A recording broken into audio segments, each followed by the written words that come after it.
in progress. Vakratunda Mahakaya Suryakoti Samaprabha Nirvignam Kuru Me Deva Sarvakaryeshu Sarvada.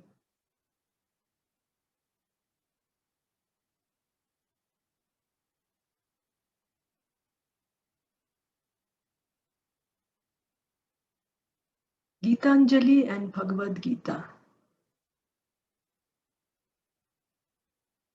Before getting into the topic of Bhagavad Gita and Gitanjali, let me begin with a story. During the First World War, an Indian soldier of Gurkha Regiment of the British Army had been taken prisoner of war by the Germans. He has been badly injured in both of his legs. Only amputation could save the soldier's life, and the chief surgeon wanted the man's consent, or at least some sign of trust. But neither the Indian soldier nor the German medical officers had much command of English. And the soldier, of course, spoke no German. The more they tried to talk to him, the more anxious and scared he became. He had probably heard the frightful stories about treatment of prisoners in enemy camps. At last, one of the medical officers thought of the only Indian words he knew. Bending down to the sweating soldier, he whispered, Rabindranath Tagore, Rabindranath Tagore. Slowly the soldier's face relaxed. A shy little smile came to his eyes. His fear was gone, and he nodded weakly his consent and confidence to the enemy doctors. This is the power of Tagore's name.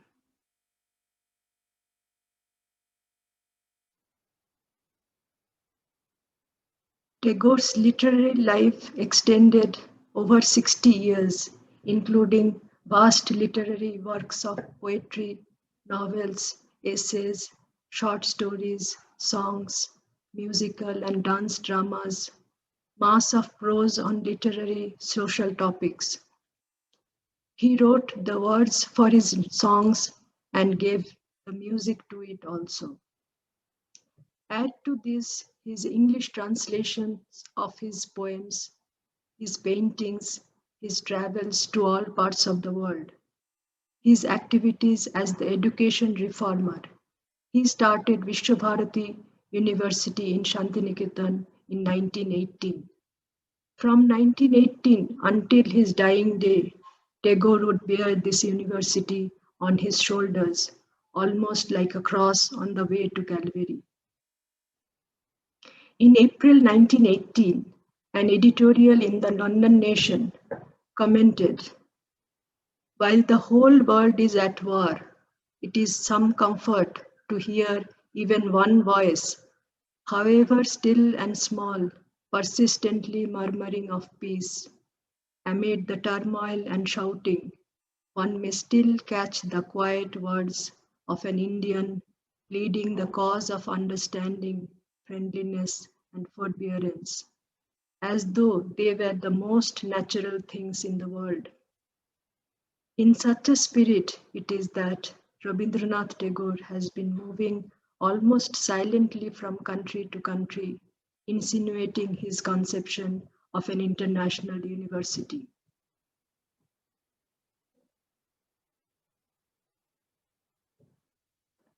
He was born and brought up in an atmosphere of the merging of three revolutionary movements: religious reform started by Raja Rammohn Rai, literary revolution pioneered by Bankim Chandra Chattopadhyay, and Indian national movement protesting the political and cultural dominance of the West.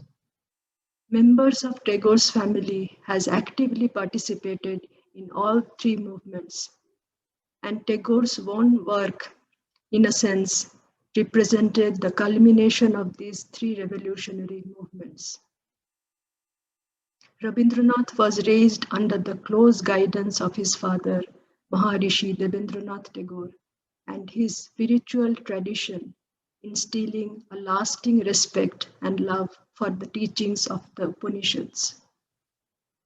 He never matriculated. His education was based on informal ways of learning. Growing up in a family where creativity and lateral thinking was highly appreciated might have helped to achieve the heights of success.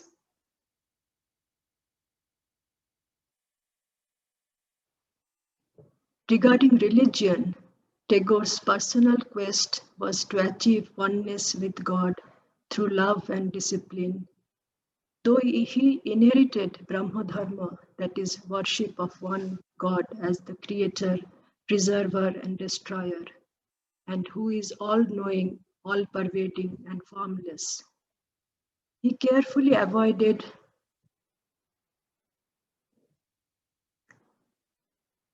writings on the religious and political topics, though. My religion is my life. It is growing with my growth. It has never been grafted on me from outside. In Tagore's own words. Tagore's religion was based on the divinization of man and humanization of God. While explaining the meaning of humanization of God, he said, humanization of God does not merely mean that God is God of humanity, but also it means that it is the God in every human being. It is the human aspect which forms the basis of religion. Tagore believes that humanity and divinity do not belong to two different orders. They are just like two sides of the same coin. The aim of religion is to awaken the element of divinity that lie latent in man. To Tagore, religion should always be a uniting force, but not a dividing force. True religion is that which accepts the unity of all people instead of their differences in religious faiths. True religion is inner development of the individual that makes a man to rise above his society, country, and sect. True religion is the realization of one's own nature. Tagore never believed in any religious institution or religious practices, whether it was Hinduism or Islam or Christianity. He believed that organized religions act as a barrier to communal harmony. His vision of God, unity, and equality found spontaneous expression in several of his lectures, addresses, poems, as well as in his novels.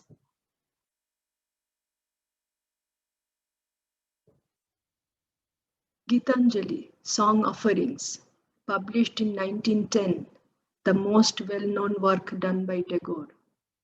The Bengali version has 157 songs and poems. He translated it into English in prose form and got it published in 1912 with an introduction by William Yeats. The English version has 103 poems and songs, out of which 53 are taken from Gitanjali, rest from his other books. This English version earned him the coveted Nobel Prize for Literature in 1913. Some poems in Gitanjali detail the internal conflict between the spiritual and material desires. Gitanjali focuses on all-pervading presence of God everywhere in this world. There is some similarity on what Bhagavad Gita also focuses on, like the self, self-knowledge, karma yoga, devotion, jnana yoga, and renunciation. Here are some examples of resemblance with Bhagavad Gita.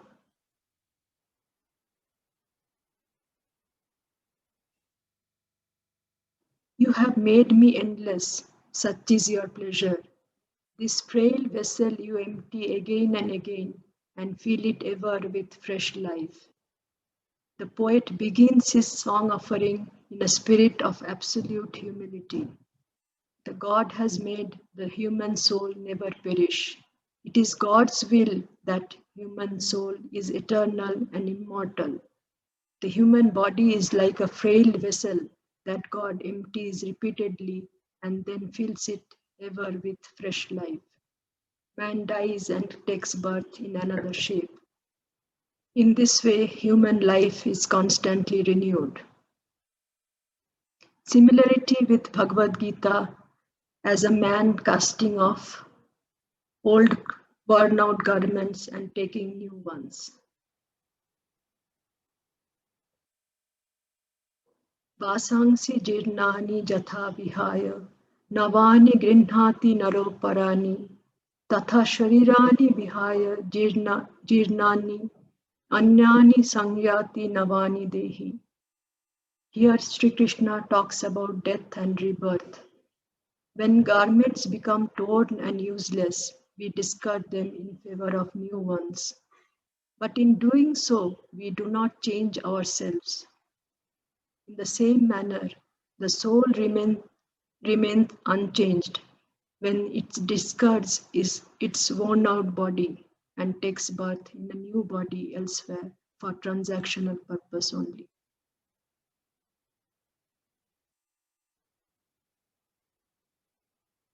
Karma Yoga, right action with right attitude. According to him, a true religious person does even the dullest deeds with a singing soul. Yet our work in the world should not absorb all our energies and make us miss the universal vision. Spiritual freedom is not freedom from action, but freedom in action. It is not running away from the world, but being in the world. He says, God is there where the tiller is tilling the hard ground and where the pathmaker is breaking stones. He is with them in sun and in shower, and his garment is covered with dust. Put off your holy mantle and come down on the dusty soil like him. Meet him and stand by him in toil and sweat.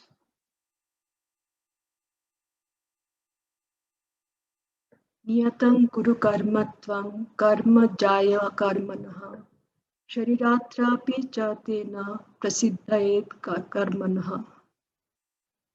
Perform your prescribed duty, for action is better than inaction. A man cannot even maintain his physical body without work. So the aim of Karma Yogi is to increase Svattika Karma, reduce Rajasic Karma, and avoid Tamasic Karma. Contribute to the world by doing Pancha Mahayagna in the form of Deva Yagna, Pitru Yagna, Bhuta Yagna, Manushya Yagna, Brahma Yagna. Serving mankind with humility and reverence will get us closer to God. Karmanyevadhikaraste ma phaleshu kadachana ma karma phalo heturbhu ma te sangasta karmani. Do right actions with right attitude, but never try to control the results of action. However, do not be attached with inaction also.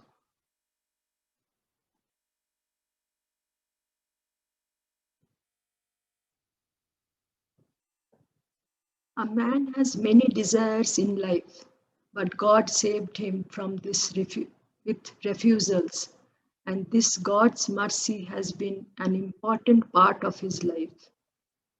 God makes the man worthy with the gifts he gives him, and this saves him from his insatiable nature.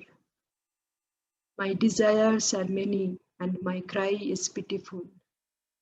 But day by day, you are making me worthy of the simple, great gifts that you gave to me, unasked, this sky and the light, this body and the life, and the mind, saving me from perils of overmuch desire.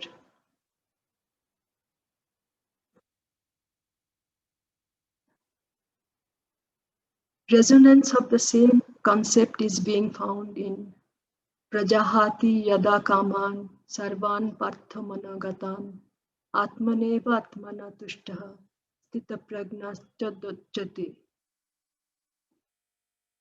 When one learns to turn the mind away from material fascination and renounces the desires of the senses, such a person comes in touch with the inner bliss of the soul and goes beyond ordinary everyday experience. Convert the intellectual knowledge into emotional strength.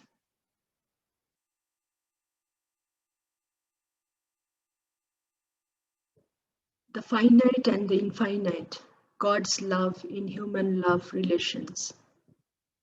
According to Tagore, the finite ideals will have to be transmuted into the infinite before the soul can get perfect satisfaction through them. In human experience, there is nothing that equals the joy of love.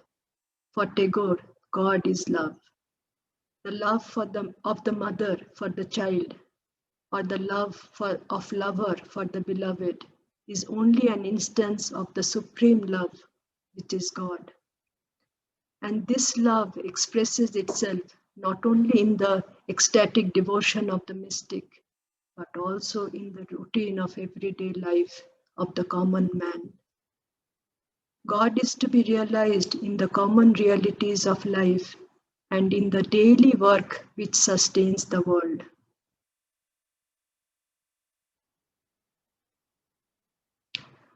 Realize liberation through bondage.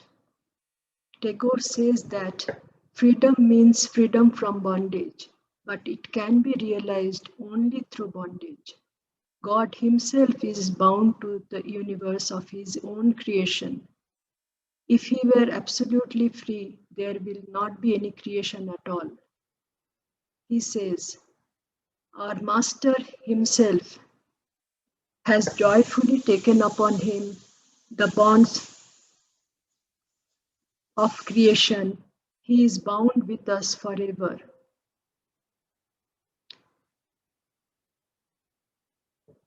In the rhythm of life, death has its place, so also evil, imperfection, and ugliness have their own necessity and significance. Creation is a ceaseless process which is constantly perfecting itself. Imperfection is only an incompleteness, a part of the rhythm of life. He says that life's tragedies are not only a part of the rhythm of life through which the joy of life asserts itself. God has created this beautiful world for the enjoyment of man, and our duty is to enjoy the manifold pleasures with which God has blessed us in plenty. He says, the deliverance is not for me in renunciation.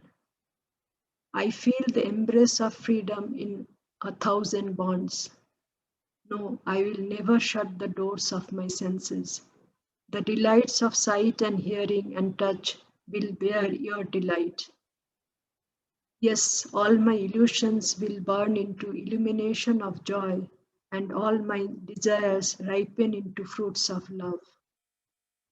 But it does not mean that Tagore is advocating a sensual life.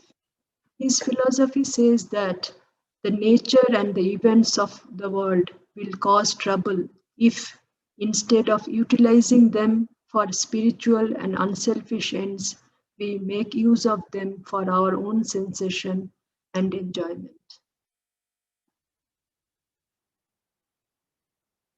Mana eva manushyanam karanam bandha mokshaye. This line from the Upanishads translates this beautifully. Bondage and liberation are in your own mind only. Your mind is the only thing which binds you or sets you free. Similar to Bhagavad Gita verse 6.5. Uddharet atmanatmanam natmanam avasadayet atmaiva hayatmano bandhur Atmaiva Ripuratmanha. Elevate yourself through the power of your mind. Do not degrade yourself. The mind is the friend and also the enemy of the self. Bondage and liberation are decided by the state of mind. Mere physical devotion is not sufficient. We must absorb the mind in the thinking of God. Even beyond the mind is the intellect. We can only fix the mind upon God when we surrender our intellect to Him.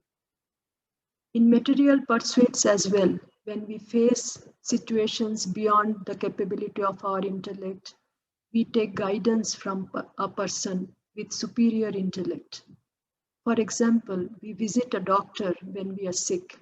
We have no knowledge of medical science ourselves, and so we follow the advice of a qualified medical doctor. The doctor checks our symptoms, looks at our medical reports, makes a diagnosis, and then prescribes the medicines. We surrender our intellect and take the medicines according to the doctor's prescription.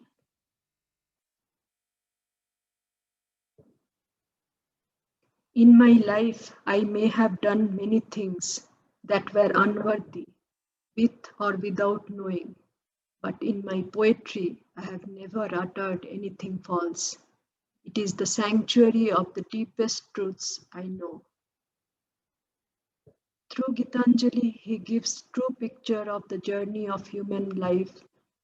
His message to his readers are realization of God through self-purification, love, constant prayer, and devotion, dedication, and surrender. There is no doubt that Gitanjali is an immortal work of art. It is our desires that give rise to sin.